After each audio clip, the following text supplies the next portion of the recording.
জার্সিটা পরে কি আমি পাপ করছি? এই জার্সিটা পরে আমার মানে দোষটা কি? এই জার্সিটা যে কয়দিন পরে আমি খেলাটা দেখছি, সত্যি কথা বলি, এই জার্সিটা পরে যে কয়দিন আমি খেলা দেখছি সেই কয়দিন বাংলাদেশ আসছে। প্রথম দিন যখন দেখলাম যে ইন্ডিয়া এবং বাংলাদেশের খেলা, এখানে 169 রানের টার্গেট দিল, সেদিন আমি খেলাটা দেখতেছিলাম তখন মিরপুরে।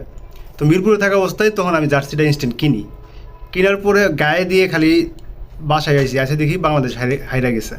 মানে এই জার্সি, বাংলাদেশের জার্সিটা গায়ে দিয়ে আমি পোলাপানের সামনেও যেতে পারি না। পোলাপানের সামনে গেলে, ফ্রেন্ড সার্কেল পোলাপানের সামনে গেলে পরে এই জার্সি খালি নিজের দেশের বিদায় তারা ছিঁড়তে পারে না। বাট এই জার্সি নিয়ে যতটুকু অপদস্থ অপমান, আমার লাঞ্ছনাটা আমি মানে সহ্য করতে পারি না।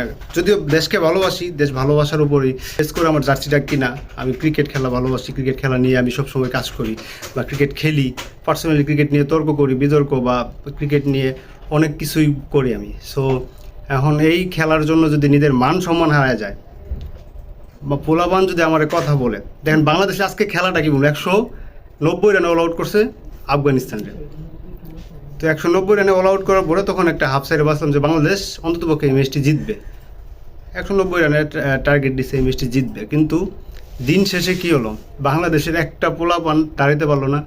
আমাদের সেরা ওপেনার তানজিদ হাসান তামিম তো বলই চলে দেয় না, প্রথম ওভারেই আউট হয়ে গেল এবং ওভারটা মেড ইন। দ্বিতীয়তে নাজমুল হোসেন শান্ত সেম, সাইফ হাসান যদিও 22 রানের ইনিংস খেলে 23 বলে, এটা কোনো ইনিংস না। এই 190 রানের খেলার ভিতরে দেখে দেখে খেলেও যদি খেলতো মানুষ 50টা ওভার, তাহলে কিন্তু বাংলাদেশ ম্যাচটা জিততো। তো সেদিক থেকে বাংলাদেশের বলাররা যথেষ্ট ভালো করছে, ব্যাটাররা সাকিব, তামিম, এই মুশফিক, মাহমুদুল্লাহ, তারা যাওয়ার পর থেকে বাংলাদেশের যে পারফরমেন্স দেখতেছি ওয়ানডেতে, যে ওয়ানডে ফরম্যাটটা ছিল বাংলাদেশের ফেভারিট একটা মানে ফরম্যাট, আর এই ওয়ানডে ফরম্যাটে বাংলাদেশ সব থেকে বাজে খেলতেছে।